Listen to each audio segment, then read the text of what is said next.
नमस्कार, न्यूज़ में आप सभी का स्वागत है। प्रधानमंत्री नरेंद्र मोदी 28 मई को संसद के नवनिर्मित भवन का उद्घाटन करेंगे। देखा जाए तो यह देश के लिए बहुत महत्वपूर्ण अवसर है, क्योंकि गुलामी की जंजीरें तोड़ने के बरसों बाद भारत अपने बल पर नया मुकाम और नई पहचान बना रहा है। वर्तमान संसद भवन 1927 में अंग्रेज शासनकाल में बना था। अंग्रेजों के अत्याचार, भारतीय स्वतंत्रता संघर्ष, भारत की आज़ादी के गवाह और भारत के लोकतंत्र के फलने फूलने का गवाह यह संसद भवन काफ़ी पुराना हो गया था, जिसके चलते सरकार से दशकों से मांग की जा रही थी कि नया संसद भवन बनवाया जाए, लेकिन किसी ने यह मांग नहीं सुनी। लेकिन जब नरेंद्र मोदी प्रधानमंत्री बने तो उन्होंने यह मांग सुनी भी और रिकॉर्ड समय में गुणवत्ता के सभी मानकों पर खरा उतरने वाले दुनिया के सबसे आधुनिक संसद भवन का निर्माण भी करवा दिया। संयोग देखिए कि जिस दिन प्रधानमंत्री नए संसद भवन का उद्घाटन करेंगे उस दिन वीर सावरकर की जयंती भी है। माना जा रहा है कि महान स्वतंत्रता सेनानी वीर सावरकर की जयंती पर नए संसद भवन का उद्घाटन कर सरकार उनके आलोचकों को तगड़ा जवाब भी देना चाहती है।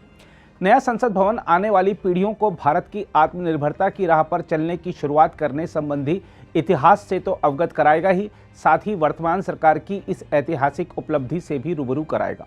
देखा जाए तो आज जब गर्व का समय है, तब कांग्रेस और उन जैसे परिवारवादी मानसिकता वाले दलों की जो टिप्पणियां सामने आ रही हैं वह दुर्भाग्यपूर्ण है। कांग्रेस ने नए संसद भवन को सिर्फ एक इमारत बताते हुए इसे प्रधानमंत्री की निजी महत्वाकांक्षा करार दिया है। कांग्रेस शायद भूल गई है कि भारतीय संसद को लोकतंत्र का सबसे बड़ा मंदिर माना जाता है। शायद लोकतंत्र के प्रति इतनी बेरुखी और संवैधानिक प्रतिष्ठानों के प्रति ऐसी सोच के कारण ही जनता कांग्रेस को केंद्र की सत्ता से दूरी रखे हुए है। जहां तक लोकसभा सचिवालय की ओर से जारी बयान की बात है, तो आपको बता दें कि संसद के नवनिर्मित भवन का निर्माण कार्य पूरा होने के बाद लोकसभा अध्यक्ष ओम बिरला ने गुरुवार को प्रधानमंत्री मोदी से भेंट कर उनसे इसका उद्घाटन करने का आग्रह किया था। बयान के अनुसार प्रधानमंत्री नरेंद्र मोदी 28 मई को संसद के नवनिर्मित भवन का उद्घाटन करेंगे। बयान में कहा गया है कि लोकसभा तथा राज्यसभा ने 5 अगस्त 2019 को सरकार से संसद के नए भवन के निर्माण के लिए आग्रह किया था। इसके बाद 10 दिसंबर 2020 को प्रधानमंत्री नरेंद्र मोदी द्वारा संसद के नए भवन का शिलान्यास किया गया। संसद के नवनिर्मित भवन को गुणवत्ता के साथ रिकॉर्ड समय में तैयार किया गया है। बयान के अनुसार अब संसद का नवनिर्मित भवन जहां एक और भारत की गौरवशाली लोकतांत्रिक परंपराओं और संवैधानिक मूल्यों को और अधिक समृद्ध करने का कार्य करेगा, वहीं अत्याधुनिक सुविधाओं से युक्त इस भवन में सदस्यों को अपने कार्यों को और बेहतर तरीके से निष्पादित करने में भी सहायता मिलेगी। हम आपको बता दें कि नए संसद भवन के अंतर्गत लोकसभा में 888 सदस्यों और राज्यसभा में 384 सदस्यों की बैठक की व्यवस्था की गई है। संसद के वर्तमान भवन में लोकसभा के 550 जबकि राज्यसभा में 250 माननीय सदस्यों की बैठक की व्यवस्था है। हम आपको यह भी याद दिला दें कि संसद की नई इमारत का निर्माण 2 साल पहले शुरू हुआ था। नई इमारत राष्ट्र के शक्ति केंद्र सेंट्रल विस्टा पुनर्विकास का हिस्सा है। राष्ट्रपति भवन से इंडिया गेट तक 3 किलोमीटर की सड़क का नवीनीकरण, एक सामान्य केंद्रीय सचिवालय का निर्माण, प्रधानमंत्री का एक नया कार्यालय और आवास और एक नया उपराष्ट्रपति एन्क्लेव भी केंद्रीय लोक निर्माण विभाग द्वारा पूरी की जा रही इस परियोजना का हिस्सा है।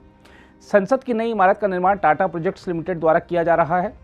इस इमारत में भारत की लोकतांत्रिक विरासत को प्रदर्शित करने के लिए एक भव्य संविधान कक्ष, संसद सदस्यों के लिए एक लाउंज, एक पुस्तकालय, कई समिति कक्ष, भोजन क्षेत्र और पर्याप्त पार्किंग स्थान होगा। दूसरी ओर कांग्रेस ने कहा है कि नवनिर्मित संसद भवन प्रधानमंत्री नरेंद्र मोदी की व्यक्तिगत महत्वाकांक्षा वाली परियोजना है।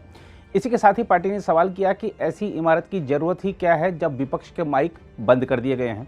विपक्षी दल ने यह भी कहा है कि संसद भवन सिर्फ इमारत नहीं है, बल्कि बेजुबानों की जुबान है। अखिल भारतीय कांग्रेस कमेटी के महासचिव जयराम रमेश ने नए संसद भवन में चल रहे कार्यों की समीक्षा करते हुए प्रधानमंत्री की एक तस्वीर साझा करते हुए ट्वीट किया, 28 मई को उद्घाटन किए जाने वाले नए संसद भवन के एकमात्र वास्तुकार, डिजाइनर और श्रमिक। तस्वीर सब कुछ बयां करती है, व्यक्तिगत महत्वाकांक्षा वाली परियोजना।